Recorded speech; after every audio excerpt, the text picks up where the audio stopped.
Continuamos con la segunda ponencia de la jornada. En este caso, la ponencia que lleva por título Creencias mágicas en Cantabria, la importancia del trabajo de campo, que impartida por Alberto y Baby y Toño.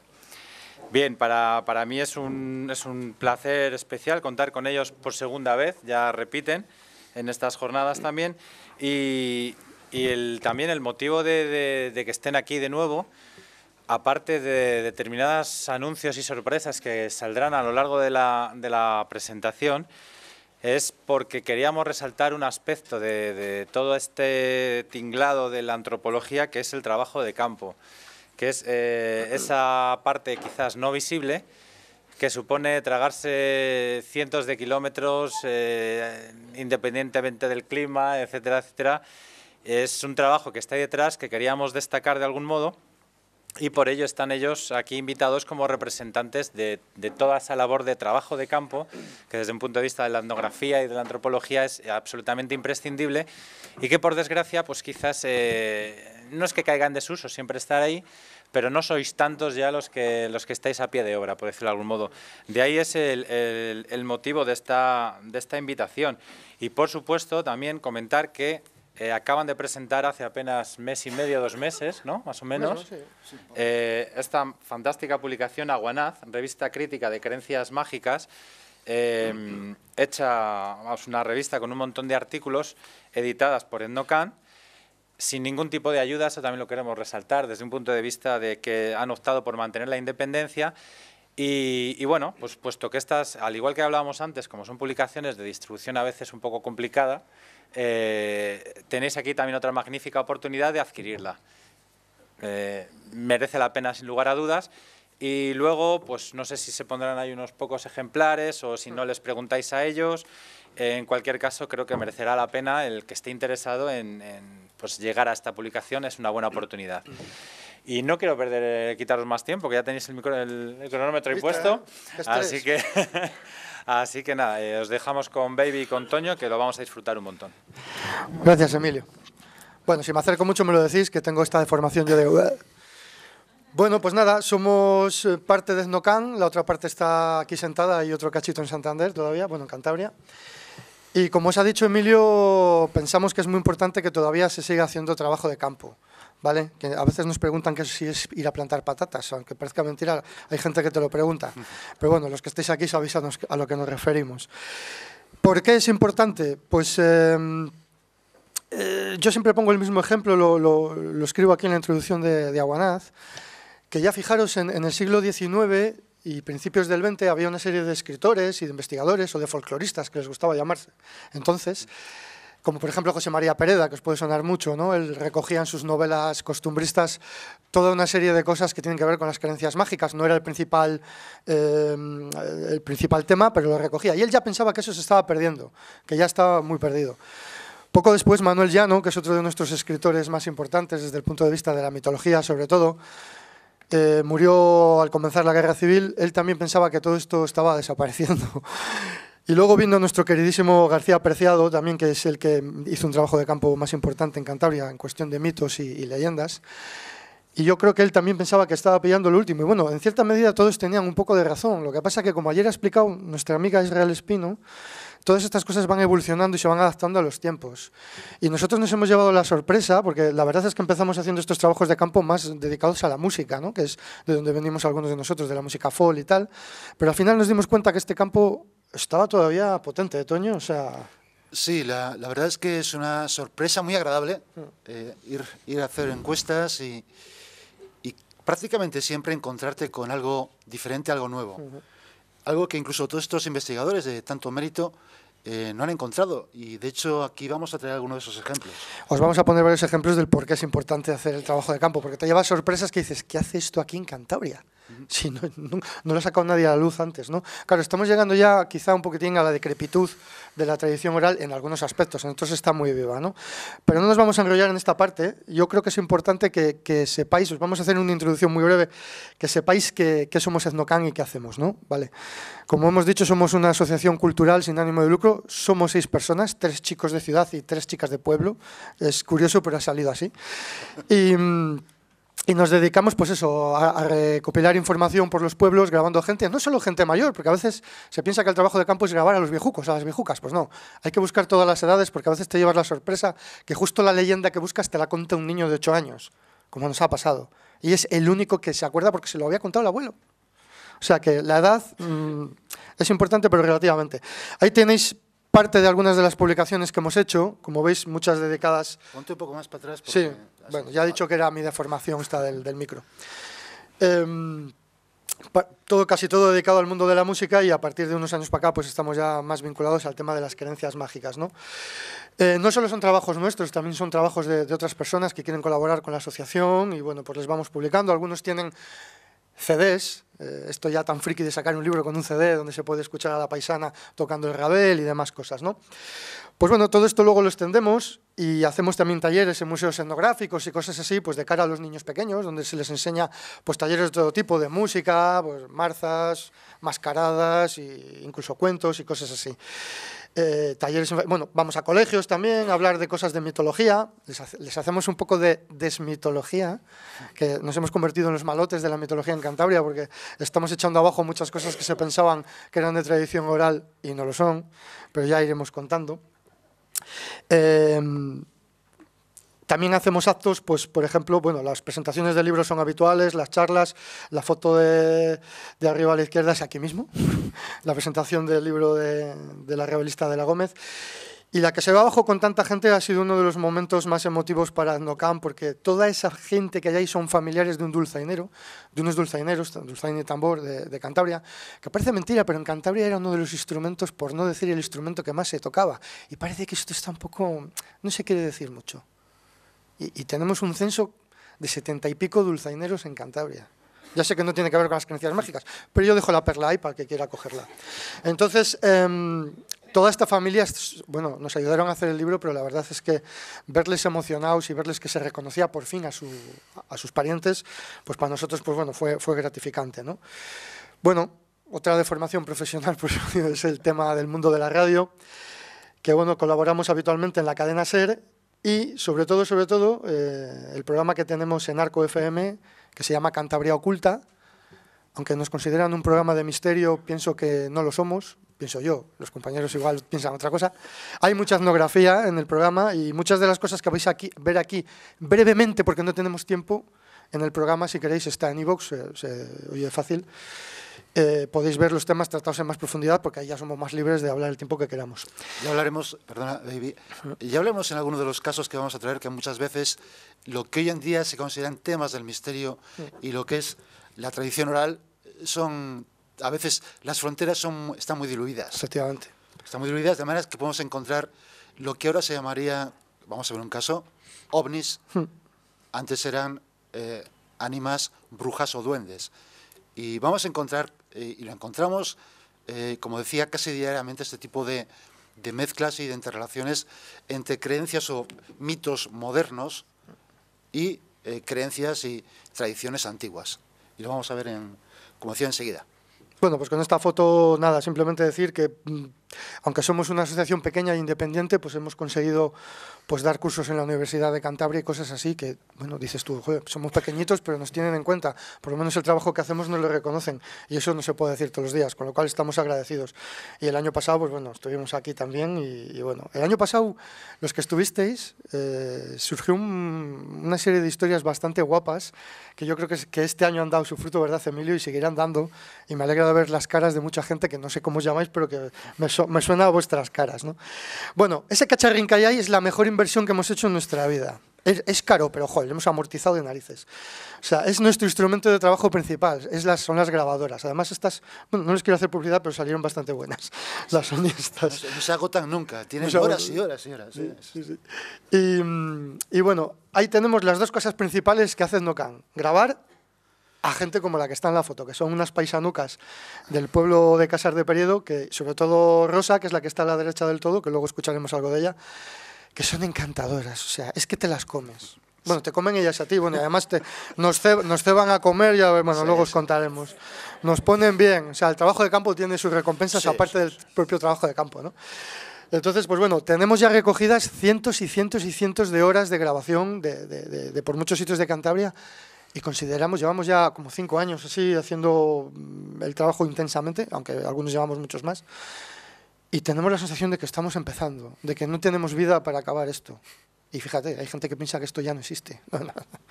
Está muy vivo, ¿no?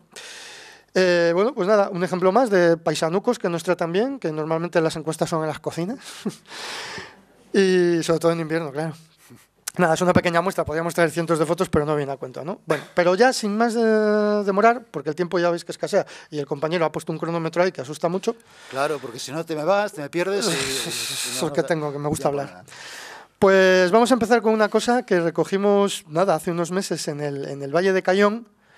Bueno, cuando ponemos los nombres de los informantes, pero cuando el informante dice que por favor no quiere que se sepa la identidad, pues nada, le tapamos un poco la cara y no le ponemos el nombre. En etnografía eso se cuida mucho, hay que poner siempre el informante, el año donde se ha hecho la foto, pero si el paisano no quiere, y ahora vamos a saber por qué no quiere, porque es que lo que ha contado, como he dicho hace unas pocas semanas, parece mentira que todavía exista esto, ¿no? No sé si escuchamos el audio y luego explicas un poco. Vale, bien, perfecto. Sí, bueno, a ver si se hace yo esto sin ratón. Hazlo tú, porque yo... No, es que yo tampoco sé. Ahí está. Que yo soy viejuno para esto. Si está, perdón, si está abajo, que nos suban el audio, ¿vale? Porque contarnos, ¿qué pasó en la cuadra con una jata, una becerra o qué pasó? ¿Una vaca? Sí. Que yo entrando ahí 6 o 7 años ya. Y de repente estábamos aquí, empezó a berrar unas berridas, pero como cuando otra se suelta a lo mejor y la pega, que la mochan aquí por las costillas y se esbierran, eso. Sí. Y yo bajé, joder, pues una vaca que se ha quedado suelta. Fui allá, nada. Y a veces hay sapos o algo que ven en el pesebre, una sombra. Sí, que se ha podido asustar. Se ha podido asustar. Ahí no había nada.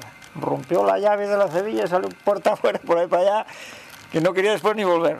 La traje, la volví a amarrar.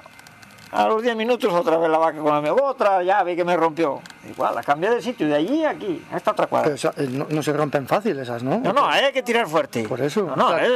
Pero asustar, ¿eh? La amarro aquí adentro con un cordel, digo, para que no me rompa la llave. La misma operación. Salía puerta afuera por ahí para allá y cogió las tijeras, las clavó ahí en la viga. Se acabó. ¿Lo hiciste tú? Pero claro, ¿tú por qué lo hiciste? ¿Sabías algo? Porque se lo había oído siempre a él y a mi abuelo, de sí. que eso eran las brujas. A eso voy, o sea, las brujas son las que causaban ese miedo a la jata, a la vaca, Y otra ¿no? explicación no le encontraba, sí. Digo, pero tienen que ser las brujas. Le clavé las tijeras y lo dejó de hacer. ¿Y las tijeras dónde las clavaste? En la viga de la cuadra. En la viga. ¿Y qué pasó? Nada. Pues que no, la vaca dejó de asustarse. De asustarse de nada, normalmente otra vez. Sí, pero después cuando se lo echó, que era que les habéis quitado, ¿sabes? Y después cuando se lo contábamos nosotros a Nicho, ya no el que hacía reírse para que vaya. Ese es un vecino. Sí. Pero se volvieron a quitar las tijeras. ¿Qué? Quita esto por ahí, coge, las arranca y las tira y no sé qué. Nos marchamos al prado arriba a hacer un poco verde. Me cago en eso, empieza la vaca con los berridos, unos berridos otra vez. Sale la vaca por ahí por la carretera y otra que me rompió la cebilla. Me cago en chorro de día. Sí, no lo veo, no lo creo. Y claro, volvisteis a poner las tijeras. Sí. Pues Joder, mano de santo. Como son viejas y que no valen para otra cosa, pues hay clavas en la viga están. Sí. ¿Y no ha vuelto a pasar? No, de momento no. Ahí están. Son estas que están en la foto. Ahí están y ahí seguirán. Imaginamos hasta el fin de los tiempos. Porque es que más hay dos, porque tienen 2 cuadras. Es una familia que aunque no sea, digamos, de la zona geográfica pasiega, su forma de vida es prácticamente igual. Una cabaña, una vivienda en el monte con una cuadra por la parte de abajo de la casa y la vivienda en la parte de arriba. Y hay otra, de hecho, nos enseñaron cuando entramos en la cuadra, un techo muy bajo, había un toro en donde había estado esa vaca que se había soltado. Es que espera, hay que decir una cosa primero, que es que, es que esto tiene más historia de lo que, claro, es que el audio es muy largo. En esa parte que dice Toño, abajo, en esa cuadra donde se asustaban las becerras y tal, en esa esquina habían parido varias vacas y siempre los defectuosos, o sea, habían nacido mal, con deformaciones o muertos, ¿no? Y dice, ¿qué pasa aquí? Y dice, bueno, pues el toro como no pare, pues metemos al toro. Claro. Pero claro, cuando entramos a ver al toro... El toro pegaba unos cabezazos contra la pared, que aquello retumbaba, que decimos, esto se viene abajo. O sea, el toro estaba como loco. Igual es porque... Estábamos nosotros. ¿no? Estábamos nosotros. Pero es que además, encima de esa casa, tenían, como decía, hasta la vivienda... Y cuando nació uno de los hijos, que ahora ya, cuando hablamos con ella tenía 30 años, cuando nació, no dejaba de llorar. Era entrar en la casa y no dejaba de llorar. Hasta tal punto que tuvieron que bajarle, ellos viven en la parte de arriba del municipio, tuvieron que bajarle, bueno, bajaron al médico a ver si tenía algo y evidentemente no tenía nada. Tuvo que pasar los primeros años de su vida en casa de sus abuelos o de sus tíos, porque en esa casa no podía entrar. El momento en que entraba, como le pasaba a la vaca, además el momento en que entraba en la habitación que estaba, digamos, encima de donde estaba la cuadra de la vaca, no paraba de llorar. Desde luego, esto es una prueba de que estas creencias mágicas, y concretamente lo de las brujas, no es cosa del pasado. Esto ha sido hace escasos meses y como digo, esas tijeras siguen ahí. Siguen ahí y como le pasa al vecino, igual si las quitas pasa algo. Es que uno ya no sabe qué pensar, de verdad, ¿eh? Uno ve estas cosas y dice, bueno, nos encontramos con esto a diario. Bueno, hay que decir que el Valle de Cayón es una perlita, eso. Lo que no pasa en el Valle de Cayón, madre mía, nos hemos encontrado de todo. Cada vez que vamos a Cayón, dices, ¿llevas bien de pilas? Porque hay tela material. Pasamos a nuestra informante favorita, que es Rosa Martínez. Ella es de San Vicente del Monte, que no se nos adelante aquí esta historia es chunga, la que viene luego. Bueno. Rosa Martínez es de estas personas que todo lo que te cuenta, te lo cuenta con mucho gusto. Te canta un romance, te canta unas jotas, te cuenta historias de la guerra civil cuando era niña. Mi madre vivía en Roiz. Y bueno, sí. Déjala ya. Y nosotros en San Vicente del Monte ya había que pasar por el monte. También por la carretera, pero se daba mucha vuelta. Siempre íbamos por el monte. Y claro, solitario, como si vamos de aquí, por ejemplo, al Bustablao o eso, no encuentras a nadie en el camino. Y muchas veces se lo oía a mi madre, que yo de mi padre no me acuerdo, que venía, diríamos, por el centro de separación de Roiz y de San Vicente del Monte. Estabas a una distancia de uno y de otro. Y dice que al venir por un sitio que se llama la Poza Las Torcidas, pues dice que oyó como chillar y así como música y eso, y que eran los mártires en un pueblo que se llama Rusiñada. Y dice que estaba muy lejos, pero dice, como el viento, dice, trae para acá el sonido esto. Pero dice que iba andando y los pies se le iban como trabando, como si no pudiera andar. Y llevaba boina, y dice que la boina, a medida que iba andando, se le iba como levantando. Y dice que él echó la mano y dijo, a mí de vivo no me llevan a ninguna parte. Y dice que aquello, como vino, se fue. Pues sí. Así se titula el artículo que he hecho yo aquí, y ya al momento publiqué y tal, dedicado exclusivamente a esta mujer, a las cosas que nos contó, ¿no? Lo hemos metido en Aguanaz. Bueno, los que estéis habituados a estas cosas del trasmundo en los caminos, sabéis que lo que se te le pine la boina es algo muy habitual, o gira sobre sí misma y tal, pero lo que no habíamos encontrado hasta ahora, o no estaba recogido en Cantabria, es que a las mujeres también se os pina. Quiero decir, o sea, es el pañueluco que lleváis y tal, pues también hemos recogido no hace mucho una mujer que decía, no, y se te pinaba el pañuelo y tal, no sé qué, cada vez que estabas ante lo insólito, ¿no? Vamos a escuchar otra historia de Rosa. Y yo otra vez también me lo contó, eso una tía mía de Roiz, hay un caserío que existe que se llama La Javariega, y dice que se apellidaban los Acebales. Y dice que eran como muy trabajadores y como muy al revés de la gente. Dice que cuando ya todo el mundo estaba recogido en el invierno, que son las 7 y ya era de noche y eso, ellos, dice, los veías subir entonces con un farol a unos caseríos que le llamaban La Javariega y los Bijorcos. Y la gente, ay, mira que esa gente que siempre andan de noche, que como trasnochan, y bueno, pero así lo dejaban. Y dice que una noche las vacas ya las tenía siempre alrededor de la cuadra, esperando. Llegó y ya abrió la puerta y bien, las vacas entraron cada una a su sitio, pero que en esto estaban paridas 2 o 3, empezó a echar los becerros, pero que hay uno que no entra. Y él vueltas para acá con él, vueltas para allá, dale a uno, dale a otro, y que nada, y que no había forma de meter a uno, ya le quedaba uno. Y ella dice, me cago en la madre que te parió, pues no te vas a quedar aquí. Se agachó, el becerro estaba de pies y metió la cabeza así y le cogió y le levantó para arriba. Y dice que cuando le levantó para arriba, él le dijo, pósame con cuidado que no me rompas un huevucu. Dice, el otro, el hombre, dice, cayó para atrás del susto, Dice, y no sé si sería verdad o no, pero jamás volvió a andar de noche, comulgó un rosario al cuello, dice, y entonces iba a recoger como los demás. Dice, aquel hombre no volvió a salir más de noche. Dice, si sería o no, no lo sé. Dice, pero algo pasó porque él no trasnochó más. Y de eso sí se contaban cosas entonces. No sabemos si serían o no serían, pero yo creo que tampoco las iban a inventar. No, claro, está claro que los animales hablan, para que eso no es un invento, todos lo sabemos. Pues bueno, estos, a ver, son dos historias muy arquetípicas, las hay por toda España, ¿no? Con variantes y tal. Los animales que hablan, bueno, detrás es porque está el diablo normalmente, o el diablo burlón, que en forma de animal, y además le tienen cierto apego a sus partes íntimas, porque la retahíla siempre es un poco, hace mención a ciertas partes. Y bueno, y a este pobre hombre en realidad solo pecaba de trabajar en exceso, ¿no? Pero bueno, este tipo de historias pueden tener una moralina detrás, una moraleja o no, dependiendo un poco de la mentalidad de cada uno, ¿no? Hay que decir, sí, no hay que decir que no hemos mencionado antes que cuando vamos a estos sitios, como en el caso de Casar, para hablar con esta gente, vamos lógicamente con personas de allí.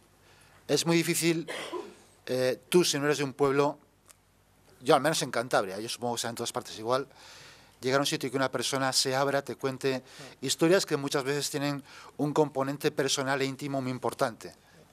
Entonces, es fundamental ir con un cicerone, digamos, que te vaya abriendo puertas, que te vaya incluso buscando a las personas más adecuadas, porque también nos hemos encontrado que a veces, si reúnes a muchos informantes a la vez, es complicado obtener grabaciones inteligibles, porque tienden a pisarse unos a otros. De manera que muchas veces quizá no es tan importante tener muchos como tener 2, 3 personas que se lleven bien entre ellas, que tengan confianza y que puedan hablar de todas estas cosas. Y en este caso, en el caso de Casar, pues conseguimos eso gracias a una buena amiga, Vane. Sí. De manera que esto es fundamental. Bueno, es otra de las partes bonitas de hacer el trabajo de campo, la cantidad de amigos y de gente que conoces y que vas aprendiendo poco a poco y dices, no me va a caber todo en la cabeza, pero bueno, yo hasta donde lleguemos.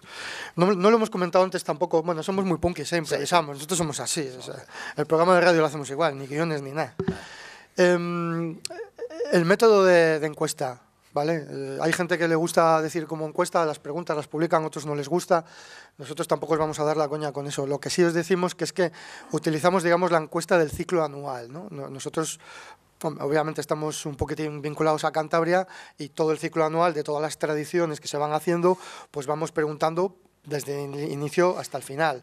Y en ese ciclo anual no tienes que preguntar por estas cosas, salen solas. Salen solas. Y es lo mejor, cuando ya les tienes a todos ganados, que ya te has puesto bien de bizcocho, de café, de chocolates y de todo, entonces ellos te empiezan a contar estas historias y entonces es cuando y yo hacemos... miramos así de vez en cuando a ver si quedaban pilas y tal, pero... No, además, las encuestas esas que tú preparaste están vivas, es decir... Sí. No es algo que queda estático ahí, sino que según vas hablando en distintos sitios, vas incorporando elementos, tradiciones, supersticiones que te han contado en un sitio, pero que no sabes si es algún localismo o a ver qué extensión puede llegar a tener. Y nos hemos llevado sorpresas también. Bueno, y hay cosas que no sabemos lo que son, que nos cuentan supersticiones o cosas raras, que las estamos ahí investigando, que no las hemos encontrado en ningún lado y dices, esto no sé lo que es. Bueno, tú sigue preguntando, igual algún día das con el KIP, ¿no? También nos estamos llevando la sorpresa de que en cuestiones de folclore, vamos a llamarlo así, se dan por hecho muchas cosas, porque se han publicado trabajos, yo voy a llamarles viejunos, sobre el folclore, casi todos hechos por hombres, ¿no? Y nos estamos llevando la sorpresa que muchas cosas que estaban como vinculadas a lo masculino, pues no es así. Nos estamos dando cuenta que también había grupos de mujeres que lo hacían, por ejemplo las marzas. O lo de enramar en la noche de San Juan, que es típico que los hombres enramen a las mujeres, ¿no? Pues hemos encontrado en sitios que eran las mujeres. Bueno, en San Juan los hombres y en San Pedro las mujeres. Esa semana en la que se abren las puertas a otras realidades, acaban con una cosa, o sea, empiezan con una cosa y acaban con la otra. Entonces, eso también nos estamos llevando a sorpresa, que el papel de la mujer al final era bastante más importante de lo que nos han contado algunos antropólogos reconocidísimos. Con esto no quiero menospreciar el trabajo de nadie, pero claro, nosotros sin ser titulados ni nada nos estamos encontrando esto. ¿Y qué hacemos ahora con ello? No vas a tirar todo lo que se ha hecho antes a la basura, pero lo tenemos que contar. Vale. La siguiente historia no es de Cantabria, bueno, la recogimos en Cantabria, pero es que... La recogimos en Cantabria. Yo no sé, ¿hay alguien aquí de Galicia? Levanta la mano. Es bueno, sí. Ana. Ana, vale, bien. Vale, pues. Esta es una historia que nos la contó un informante muy bueno de Laredo. Él no es una persona muy mayor, es una persona muy vinculada a la Iglesia, conoce todo lo que tiene que ver con la ritualística católica post y preconciliar. Entonces es fundamental porque nosotros que somos bastante ateos y, claro, lógicamente de educación cristiana, católica, pero hemos olvidado mucho de la ritualística católica y, por supuesto, no tenemos ni idea de la ritualística preconciliar. Y hay unas cosas absolutamente brutalérrimas, que diría mi amigo. Paganas, David. muy paganas. Tremendas y espectaculares. Pues este hombre, entre muchas cosas que nos contó y que todavía nos tiene que contar, él tenía su familia, una de sus tías es gallega o era gallega o vivía en Galicia, en la localidad de Foz, en Lugo. Y él dice que toda su vida oyó contar la siguiente historia a su tía.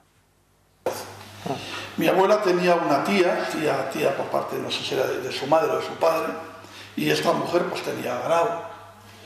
Y pues era por el tiempo, pues esto de noviembre, que había luna, y ella, claro, no era una mujer que tenía reloj ni nada, sabes que esta gente se fijaba por los nocturnos de la luna, lógicamente.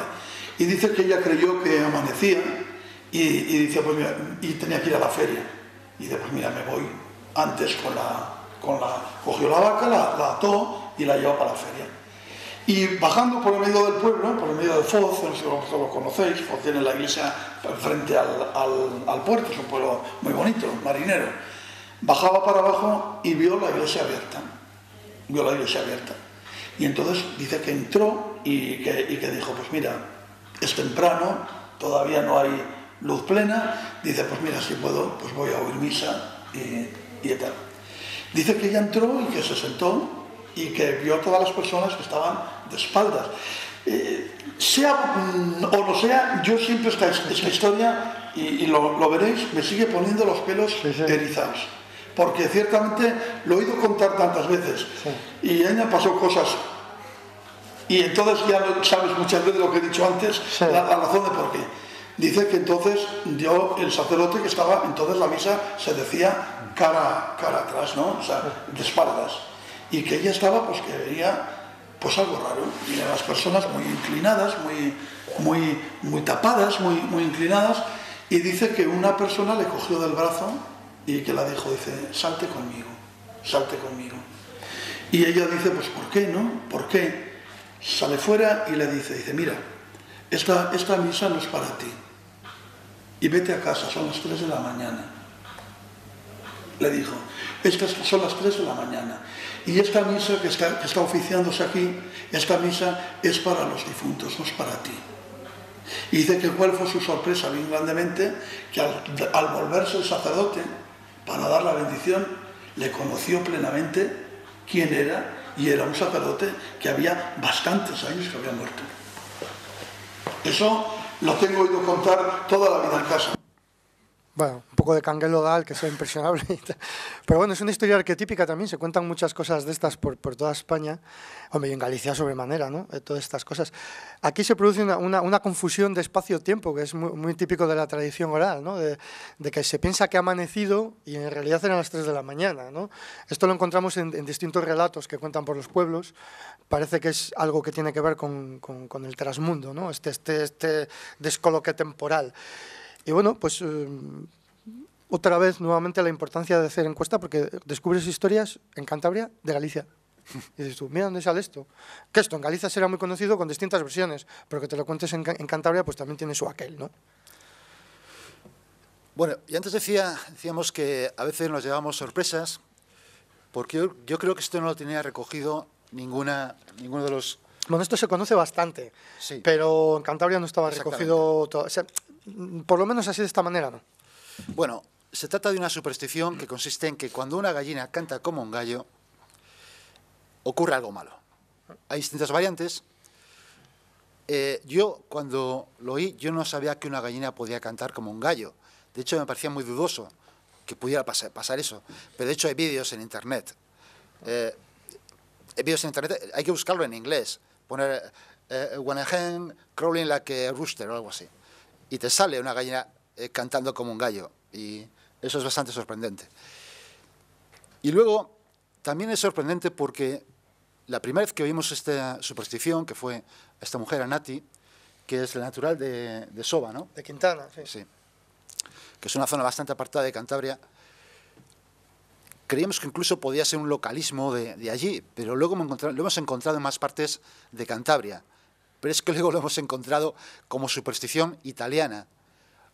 Luego, que los italianos creen que cuando oyes cantar una gallina como un gallo, tienes que matarla, porque si no alguien de la familia va a morir, que es más o menos lo que también se piensa aquí en Cantabria.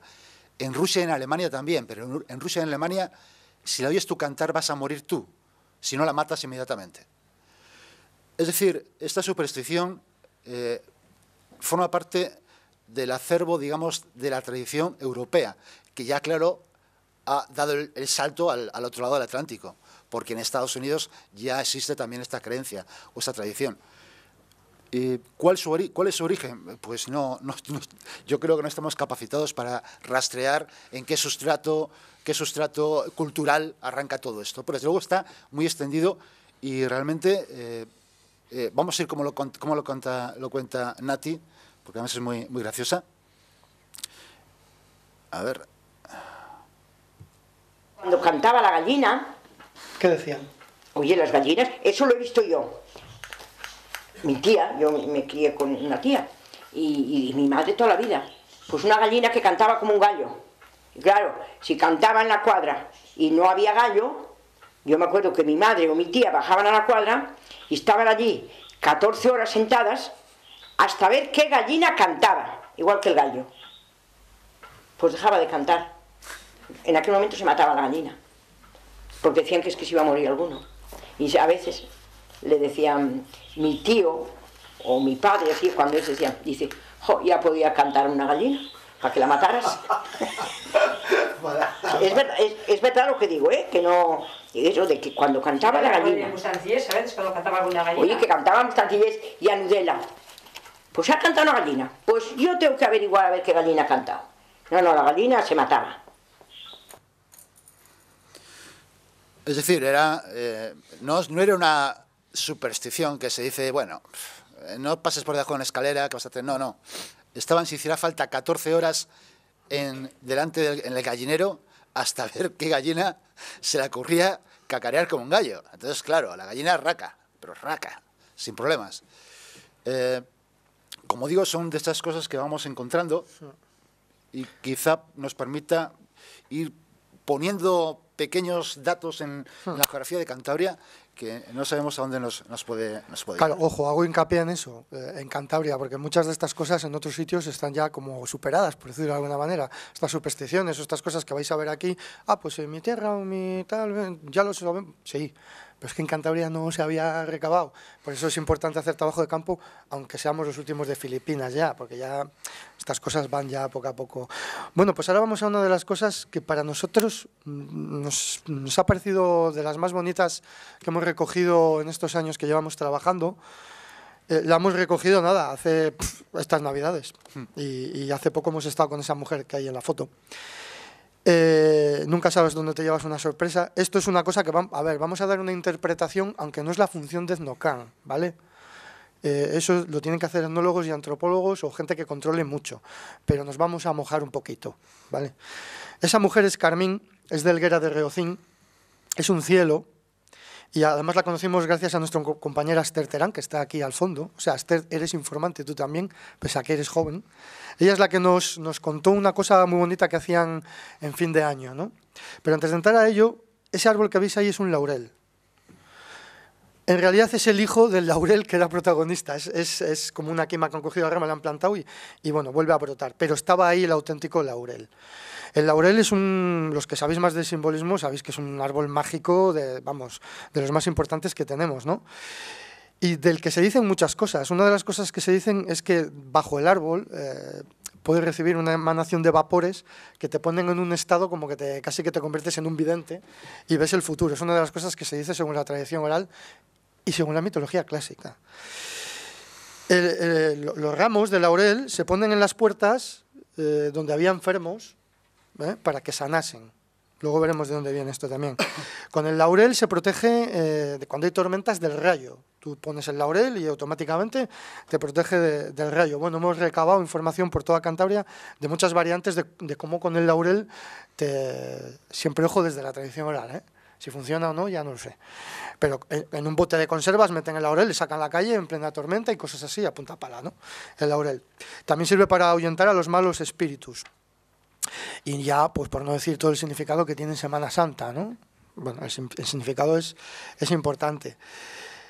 Antes de entrar a más explicación, vamos a escuchar a Carmín en el siguiente audio, que como veis en la foto nos lo pasamos muy bien ese día, porque es una mujer muy simpática que nos contó pila de cosas. En la cocina otra vez. Sí. Y el bizcocho esta vez quien le hizo es tú, Esther, ¿no? Estaba rico, hija. Estaba... Muy bueno, Esther. Tú sigue cebándonos que la dieta es eso ya para otro día. ¿Qué era eso que hacíais de pequeñas? Bueno, pues eso llegaba a fin de año. Sí.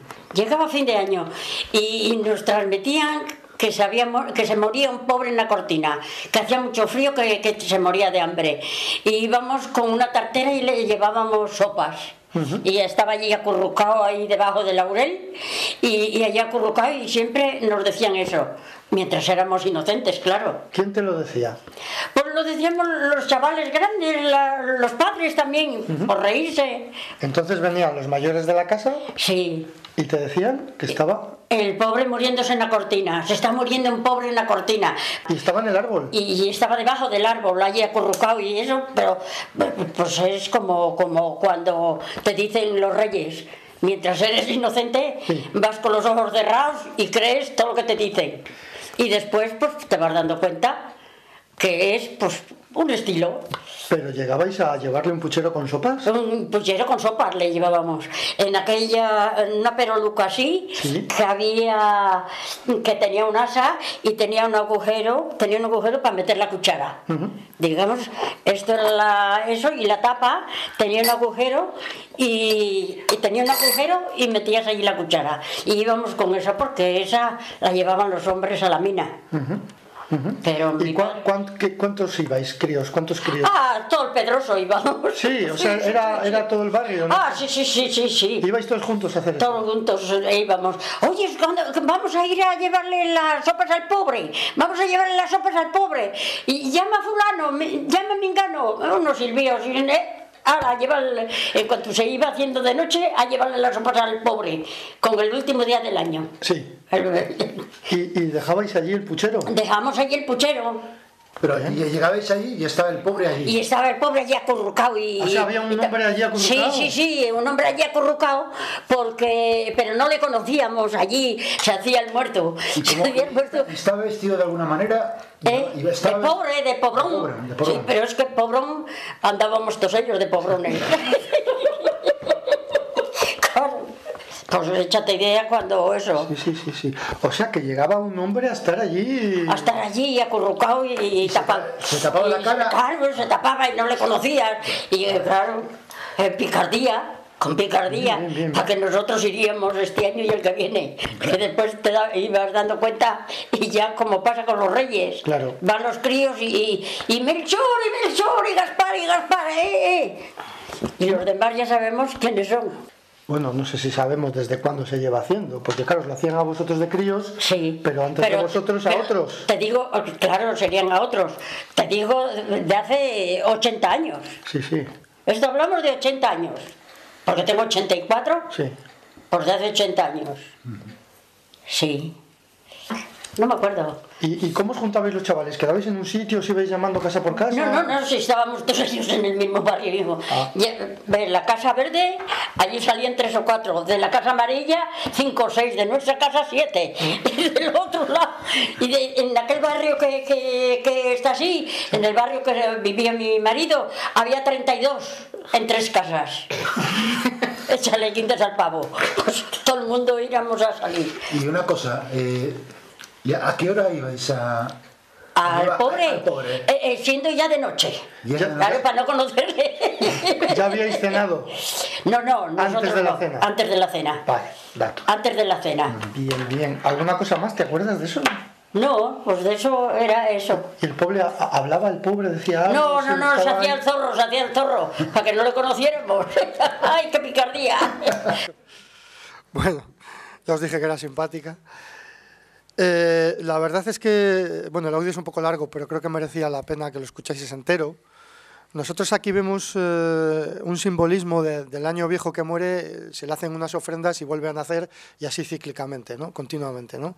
Pero esto no lo decimos porque sí, sino es porque en Cantabria hay muchas cosas que son así en fin de año.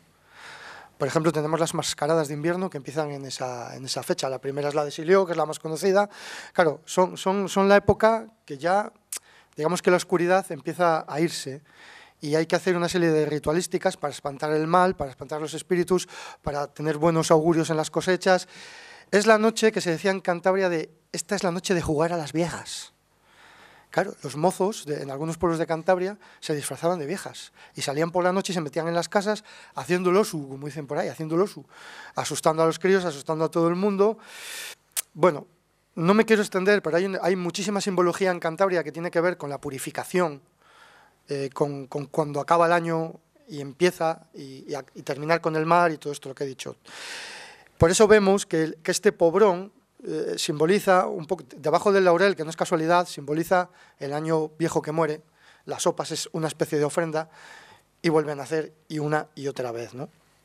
Sí, es que, y además, ella parece que no da tanta importancia, sí. Ella lo toma como una especie de engaño, como pero que eso es común, ¿eh? Sí, es común eso, sí.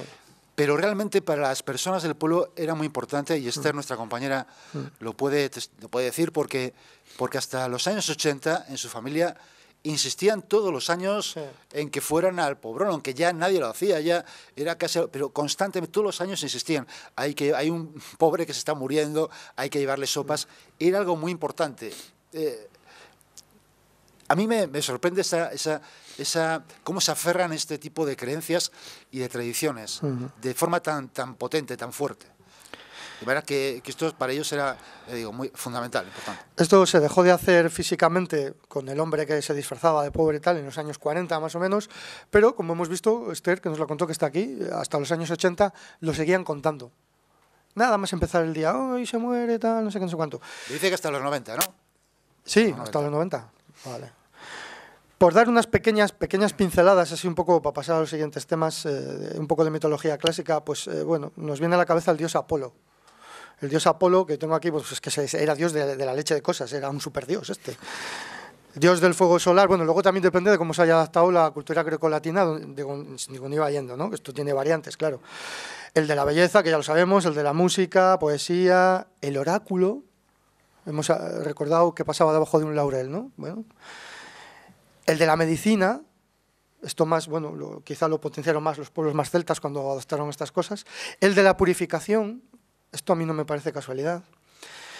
Y claro, nos viene, los que controléis un poco de mitología clásica, pues os viene a la cabeza Dafne, ¿no? Que era la ninfa esta que acabó convertida en un laurel, casualmente, porque Apolo, vamos a decirlo así, la acosaba un poquillo y tal. Y bueno, también hay distintas versiones en la mitología clásica, que una dice que su padre la convirtió en laurel, otra que la sustituyó por un laurel, y desde entonces ese árbol, el laurel, está consagrado a Apolo, ¿de acuerdo? Entonces por eso pensamos que puede haber pequeñas conexiones con mitología clásica. Bueno, nos hemos mojado un poquillo, no sé cómo lo veréis, igual otro tiene otra opinión, igual otro dice, no, si en mi pueblo también se hacía, pues contárnoslo, por favor, porque es una historia que creemos que es bastante bonita, bastante interesante, y bueno, seguiremos investigando porque tenemos que encuestar a mucha más gente del pueblo a ver qué versión nos cuentan ellos. Y aquí nos va a pasar una cosa que nos pasó el año pasado, que tenemos esto de la curación de la hernia de los niños, pero no os lo vamos a contar tampoco este año, porque no, se nos va el tiempo. Otro año lo conseguiremos. Emilio, nos tienes que seguir invitando, a ver si un año hacemos un especial de curación de hernias. Podemos contarlo ya, sí. Estamos ahí. O lo contamos luego. Pero bueno, es una cosa muy típica, lo que pasa es que tenemos un audio de gente que lo sigue haciendo. O sea, que es lo curioso. Esto lo va a contar Toño, que es el que tiene más conexión con, vamos a ponerle comillas, con la ufología, porque en realidad, y lo explicó Israel ayer también, todas estas cosas raras que se ven en los pueblos, depende de qué época, depende de la cultura o religión que tengas, ves una cosa o ves otra cosa, ¿no? Y esto lo hemos recabado, hace poquitos meses también, y es sorprendente. Sí, lo que dices tú es cierto. Hace poco hemos puesto en el último programa de Cantabria Oculta una señora que nos habló de una bruja. ¿Una bruja? ¿Qué bruja? En realidad era un señor que había visto una luz flotando y al señor solo se le ocurrió darle una patada a la luz. Porque en Cantabria somos así. Damos patadas. Vemos una luz y le damos una patada. Hombre, hay que decir, a ver, que tenía pinta de balón, claro, entonces el hombre se emocionó. Una patada. ¿Qué vas a hacer? ¿Ves un balón con luz? Pues una patada, es lo que haríamos todos. Esto es un poco algo así.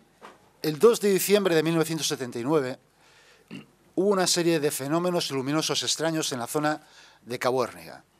Fue investigado por un grupo mítico que Jesús conocerá, CIOBE, de Cantabria, en que estuvieron involucradas varias personas, testigos de, como digo, fenómenos lumínicos muy llamativos y que algunos se prolongaron durante varios días y todavía tenemos un caso a encuestar.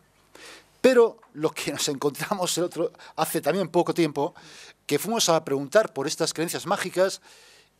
Y al final, cuando la gente tenemos un poco enganchada, ya se fía de nosotros, es cuando metemos las preguntas más chungas. Ya aparecidos, luces extrañas, pero yo creo que esta mujer ni siquiera hubo de necesidad. Nos dijo, un momento dijo, yo me acuerdo de la llama, aquella llama, y nos gustó que no utilizara la terminología propia de la gente que está acostumbrada al fenómeno ovni, sino que utilizó la terminología de una persona ajena totalmente a eso.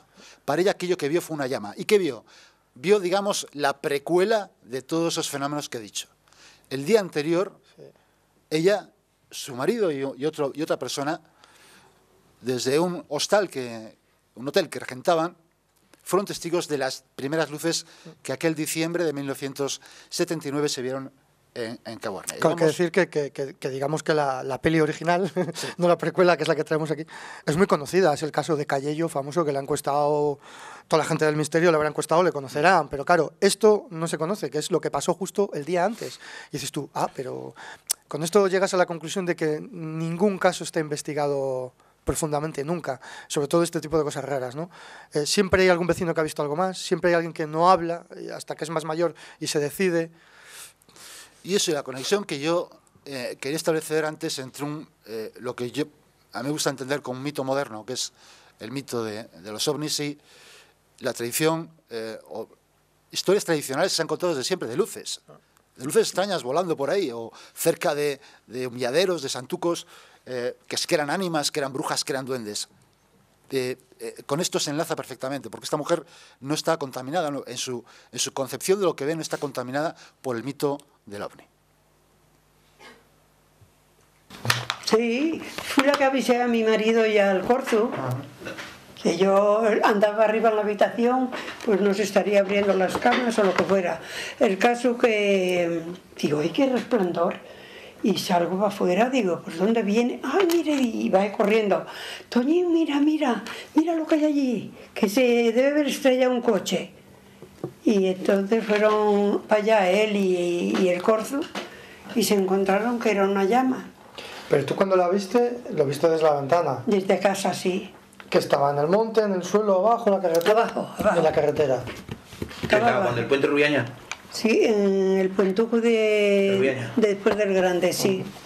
Ahí estaba. ¿Y cuánto tiempo la viste? Era como un ovillo, una cosa como si fuera un ovillo de lana ardiendo, una cosa redonda. Y yo cogí un miedo que no quise ir yo a verlo. Y se fueron ellos. Digo yo, ay, que será algo un coche, Dios mío, iros a ver si pasó algo, qué tal. Como que van para allá y que cuando llegan allí, la luz se hizo una bola, lo que es una bola, y empezó a hacer cosas, a moverse la luz, y se volvieron. Cogieron un miedo horrible y se volvieron para el hotel. Después de estar en el hotel, pues el Corzo se tenía que ir a su casa.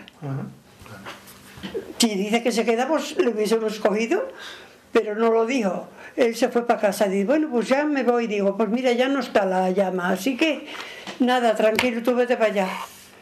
Y nada más salir de Renedo, allí arriba, en la platista arriba, allí se le presentó la llama otra vez. Y tiró para arriba y dice que a veces se le arrimaba al coche. Y dije, a ver si me meto en ello y me quema, o qué pasará aquí. ¿Venía detrás de él? Delante. ¿Delante? Delante de él. ¿Y nunca esa misma bola es la que vio después Cayello? Sí. ¿Días después o cuándo? El mismo día. El mismo día. Después de allí se vinieron que cogieron miedo al ver que aquella nube que había se hizo una bola y se vinieron para el hotel. ¿Y cómo sería de grande? Porque ellos llegaron hasta donde estaba la bola. Sí, grande. Pero grande. Una bola. ¿Te estás abarcando tú ahora? No, más. ¿Cómo de grande? Una bola grande. ¿Como esta habitación? No tanto, no. No tanto. ¿Como esta mesa? Como esta habitación sería cuando yo la vi. Vale. ¿Y luego se hizo más pequeña? Y luego se hizo más pequeña, se redució. Pedazo de bola. O sea, tú la viste grande y se fue haciendo. Cogimos un miedo que no dormimos aquella noche. No dormimos aquella noche. ¿Y nunca más volvisteis a ver algo así? Nunca más, jamás. Bueno, pues pasaron sobre todo miedo, y les quedó el miedo les quedó, a eso desconocido que para ellos forma parte del trasmundo, no forma parte de... Les cogieron, pues eso, realmente pánico. Bueno, vamos a ir metiendo el turbillo. Aquí teníamos un audio preparado de una cosa que se conoce mucho en muchos sitios, sobre todo en Galicia, la foto es en Galicia, del tema de saber cuando hay una bruja, con el cedazo y las tijeras, tú preguntas y tal, pero vamos a saltar el audio, pero es que nos va a dar pie el cedazo a este otro, que bueno, hablando de cedazos y de brujas, pues vamos a hacer una incursión extremeña en Cantabria, e invitamos a Israel Espino a que suba con nosotros, porque la importancia del trabajo de campo, como hemos dicho, y la importancia de saber hacer el trabajo de campo. A nosotros nos queda mucho por aprender, pero Israel ya, pues bueno, tiene callo en estas cosas. Este audio le pusimos aquí el año pasado, pero estaba incompleto.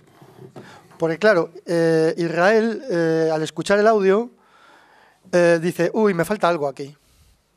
Y como ha venido varias veces a Cantabria, dice, yo quiero ver a esta señora Gori, que por cierto, mirar la cara de Toño, es que resulta que Gori hace el arroz con leche más rico del mundo. Así que estaba todo encantado, y claro, ya sabéis cómo son estas señorucas. ¡Come, hijo, come! Y, claro, encantados los dos. De verdad, ni lo imagináis. Bueno, ni en vuestros mejores sueños. De verdad, espectacular. Vale, pues el caso es que yo creo que vamos a ir primero al audio y luego Israel os va a explicar un poco por qué es importante esto. Sí. No, quería decir que el audio es un cortapega de varias entrevistas, porque a esta mujer, como otras, la entrevistamos varias veces y nos van dando retazos del relato, de manera que hemos hecho 6 variaciones, incluso en alguna parte del audio no se oye muy bien. Hemos intentado nivelarlo lo más posible, pero yo creo que al final se encoge un poco y lo va a explicar perfectamente después Israel, ¿verdad?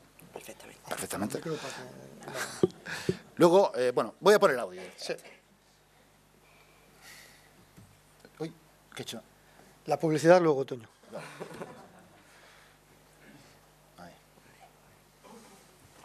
Eso decían que en el cementerio las ánimas del purgatorio, y decían no sé cuánto. La parte de allá, antiguamente era un cementerio, y le llaman el cementerio viejo. Sí. Entonces, cuando iban a Potes a vender queso, de aquí todas, en ellas iba mi madre, y decían que si habían oído no sé cuánto, que si habían oído las almas del purgatorio quejarse, que se vean, bueno, contaban cosas raras de esas. Entonces, mi madre dijo, pues yo no sé lo que será, pero cosas raras sí las hay. Porque pasaban por la parte de arriba que la llaman la carretera, el paseo ese que hay de arriba del cementerio, y dice que todas se metían unas por otras, que veían las luces. Iban volando para allá y se ponían en el cementerio viejo y subían por allí. Este audio le pusimos aquí el año pasado, pero estaba incompleto. Porque claro, Israel, al escuchar el audio, dice, uy, me falta algo aquí. Y como ha venido varias veces a Cantabria, Dice, yo quiero ver a esta señora Gori, que por cierto, mirar la cara de Toño, es que resulta que Gori hace el arroz con leche más rico del mundo. Así que estaba el todo encantado, y claro, ya sabéis cómo son estas señorucas. ¡Come, hijo, come! Y, claro, encantados los dos. De verdad, ni lo imagináis. Bueno. Ni en vuestros mejores sueños. De verdad, espectacular. Vale, pues el caso es que yo creo que vamos a ir primero al audio y luego Israel os va a explicar un poco por qué es importante esto.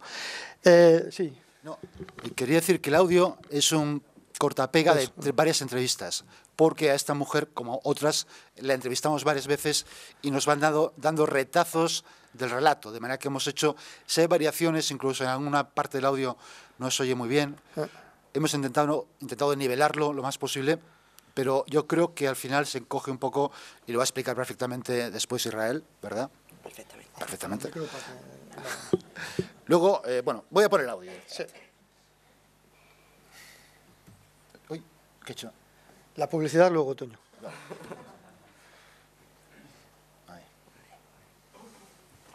Eso decían que en el cementerio las ánimas del purgatorio, decían no sé cuánto.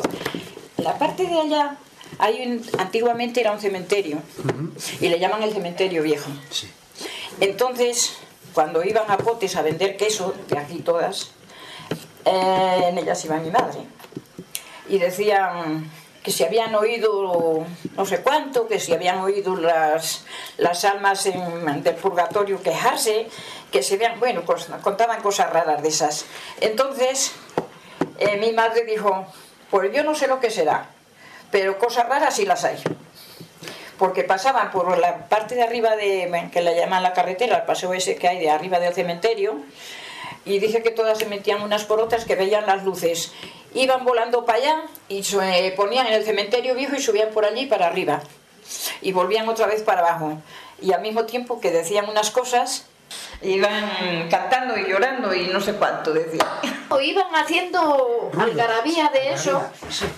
Y como, no sé, ruidos raros. No lo vieron, o sea, sentían el ruido y veían como pajarones, o sea, como algo así raro, que era de noche cerrado. Y decían, esos son pájaros, los pájaros no hablan, decía mi madre. Salían del cementerio de acá, iban al cementerio viejo, después venían de acá, del cementerio viejo, y se metían en el de acá. Y para esto ellas iban a las 6 de la mañana, que en invierno es de noche cerrado con mucho, claro. Pues iban a Potes a vender queso y a comprar cosas, ¿no? Porque antes no había por aquí... Había carretera, ni carretera, ni coches, ni cosa que se le parezca. Todo iba por abajo a caballo, con los caballos. Los bajaban a Udón, allí cogían el autobús, a Potes a comprar las cosas, de Potes ya venían ahí, cargaban ahí, y a la 1 de la mañana veníamos por ahí todas como nada. No, pero aquello fue verdad que mi madre lo contó, y dice que pasaron más miedo que miedo.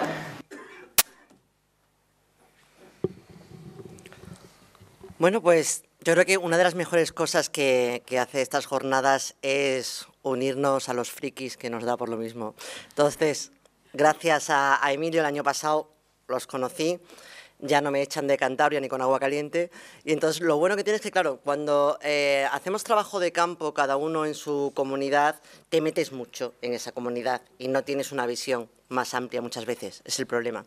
Entonces, al hablar entre nosotros, al pasarnos audios, al contarnos nuestras investigaciones, de pronto te das cuenta que no solamente pasa en ese pueblo perdido de Extremadura o de Cantabria, sino que pasa allí y pasa también en otro pueblo perdido de Galicia o de Asturias. Entonces, yo llevaba un par de años investigando el tema de las compañías sobrenaturales, de las cortes sobrenaturales en Extremadura. Y claro, cuando yo escuché el audio de Gori, que ellos habían investigado y que habían entrevistado a menudo, claro, estaba viendo que era la Santa Compañía, pero en un momento dado me dio la impresión, aunque ella no lo decía, que cuando decían para arriba y para abajo y para arriba y para abajo, digo, ay madre, a ver si van a estar volando y no por abajo, que no tenía mucho sentido en Cantabria porque no se conocía ningún testimonio. Nunca se ha recogido esto en Cantabria, por eso estamos ilusionados. Claro, las cohortes sobrenaturales, una de sus características es que en un principio las más antiguas iban volando, iban con la tormenta, iban con el viento, luego ya se mansifican y ya se convierten en la Santa Compañía Gallega, por ejemplo, ya van andando o flotando un poquito por la ras del suelo. Bueno, esta me daba la impresión de que podía ser una compañía sobrenatural que se desplazaba por el aire de un cementerio había otro. Y claro, se lo preguntamos y la sorpresa es que dijo, ella me decía, claro, claro, iban por el aire, iban por el aire. Entonces, yo creo que es una maravilla porque habéis encontrado ya ese eslabón en esa gran cadena que viene desde los mitos indoeuropeos, pues que también pasa por Cantabria. Y es maravilloso. Y luego, con esto yo ya termino, que dices tú de la encuesta, llevar la encuesta cuando hablas con la gente. Yo llevaba encuesta hace años, me di cuenta que al final la encuesta a mí me servía para envolver las castañas que me regalaban en los pueblos. Y lo de la comida está presente siempre. Siempre, siempre. Por eso nos dedicamos a esto y lo sabemos. Pero sí es cierto que en mi caso la encuesta es que yo pregunto lo que me interesa y ellos me contestan lo que les da la gana. Siempre, siempre. Y recuerdo uno de los casos, de un señor, no voy a decir, ahí sí que voy a guardar el anonimato del informante, que estuvimos pues como cerca de media hora. Yo le preguntaba, el señor sabía mucho, o sea, sabía mucho de las costumbres del pueblo, y yo incesantemente le preguntaba por lo mío, vuelta a la burra al trigo, por las costumbres de ánimas, la costumbre de todos los santos, los difuntos, la alegría de la huerta, que es lo que me gusta. Y yo le preguntaba por los difuntos y por todos los santos, y él me decía, sí, todos los santos, unos días muy feos. Pero en los Santruejos bebíamos y luego nos revolcábamos todos por la era, así unos con otros. Y yo decía, muy bien, pero ¿y los santos? Decía, los santos ahí estaban, muy feo. En los Santruejos nos revolcábamos unos con otros, media hora no le sacábamos. Él se lo pasó muy bien en los Santruejos, él se lo pasaba muy bien revolcándose con todo el mundo en la era, pero no conseguí sacar nada en claro de los difuntos, y hay veces que hay que agachar la cabeza. Y luego otras veces te los encuentras, pues mira, preguntando por cómo se revolcaban en la era, te hablan de los difuntos. Ahí está. Entonces... Es que el antrojo era importante, ¿eh? Claro, yo creo que además cuando vas, te habrá pasado con lo que dices tú, que vas a un sitio con gente, y claro, tú no puedes cortarles cuando te están contando algo que para ellos es importante. Es decir, que hay muchas de las horas que tenemos de grabación, pues una gran parte no sirven para el propósito nuestro, pero sí sirven para establecer ese contacto humano que es fundamental para que luego te cuenten las cosas. No siempre funciona, pero la mayoría de las veces sí. Es decir, tú no puedes ir a un sitio y decir, no, eso no me interesa, usted no me cuente eso, no puedes hacer eso. Bueno, es que hay gente muy mal educada haciendo encuestas. Yo he visto cosas flipantes. No, eso no me lo cuente usted, que eso ya me lo sé, cánteme otra. Pues ese ya no vuelve al pueblo, claro. Claro, eso primero por educación. Claro, no come, que es lo principal. Entonces, esto es tener un poco de sentido del trato humano, simplemente, claro. No es más. Y si has hecho un buen rato escuchando lo de la era, pues eso es lo que hay que hacer al final, pues acaso no. Claro. Vamos mal de tiempo, así que... Israel, muchísimas gracias. Quédate con nosotros. Quédate con nosotros. Bueno, llega el momento publi, pero va a ser muy fugaz. O sea, hemos venido a hablar de nuestro libro. Bueno, le tenemos aquí a Guanaz. Es un esfuerzo tremendo. Llevamos 1 año y pico construyendo las 400 y pico páginas que tiene. Es un proyecto internacional. Me vais a perdonar los autores y la gente que estáis aquí, pero muy de pasada os he puesto así los nombres algunos. Mira, Ruth está aquí. Mercedes Pullman está aquí, Ángel está aquí, Pedro está aquí, Emilio, que ya le conocéis, está aquí. ¿Quién más está aquí? Alfonso Ausín y los 2 alacranes de abajo también estamos aquí. Hay gente de Argentina, hay gente de México, hay gente reconocida, antropólogos, etnógrafos de prestigio. Mercedes le he dicho, sí, Mercedes está aquí. Mercedes sabe mucho de cultura eslava, bueno, ya soviética, así que si la queréis preguntar. Pero antes de irnos, queremos acabar. Emilio, ¿dónde estás? Ah, joder. Si es un perro te muerde, dicen, vente para acá. Porque esto quiero que lo digas tú, porque esto tiene mucho que ver vuestro trabajo y el esfuerzo que ha hecho el Museo Etnográfico de Castilla y León, que es que va a tener un hijito. Bueno, pues ahí lo estáis viendo en la pantalla que han puesto. Resulta que el pasado año, una de estas sinergias que hablamos ahora con Israel, pues se dieron muchos condicionantes positivos, y uno de ellos fue que aquí la gente de Endocan dijo, teníamos que hacer esto en Cantabria. Y nosotros dijimos, pues nosotros encantados, vamos, colaboramos en lo que sea, hacemos aquí como si fuera un hijito, ¿no? Un capítulo, no sé cómo llamarlo, ahí montañés. El caso es que Pues ha parido. Lo que parecía ahí que era una cosa compleja, gracias al trabajo de Endocan, en este caso al Ayuntamiento de Colindres también, que es uno de los pueblos así más potentes de Cantabria. Pues ahí nos vemos qué fechas son, que 16, 17 de noviembre, ahora me entero de las fechas, ¿eh? Pero... Se las he dicho, está liado con esto el chaval. Nada, y claro, para nosotros desde un punto de vista de haber iniciado todo este recorrido, en cierto modo, el hecho de que vayan saliendo nuevas citas, nuevas fechas, nuevas localidades interesadas en esto de las creencias mágicas y de un modo u otro estar partícipes, pues nada, qué deciros, más que daros las gracias y estar encantados de asistir allí. Que es que además, para mí, a título personal, estoy a 10 o 12 kilómetros de mi pueblo, así que me van a poder ir a ver mis padres por primera vez. Bueno, antes, sí, no, decir que, bueno, la Escuela de Folclore de Colindres es fundamental y Meli, que está aquí, gracias a ella, yo creo que tenemos abiertas las puertas de Colindres. Esa es la Casa de Cultura de Colindres. ¿Vale? ¿Es donde se va a hacer esto? Bueno, pues ahí hay fantasmas. En todo, no os riáis, que les hay. Que nos hemos metido en estas casas a investigar y han salido cosas raras. En toda la alameda del ayuntamiento hay cosas raras. Y luego en el Monte Gurugú hay una leyenda estupenda que contará Toño, que ya está fichado para eso. Sí. Creo que Israel está también, si le viene bien las fechas. Sí, sí, y ¿vale? luego nos revolcamos en la era. Bueno, eso. Jesús, tú si puedes también, estás fichado también. Eso es, sí, en Colindres hay de todo, o sea que... Pues nada más, con esto muchas gracias y esperemos que lo hayáis pasado bien. Vamos a eliminar las preguntas porque vamos mal de tiempo. Aguanad, por favor, que nos ha costado mucho sin subvenciones, tampoco las queremos, os lo explicamos si queréis también. Y nada, pues hasta otro año. Muchas gracias.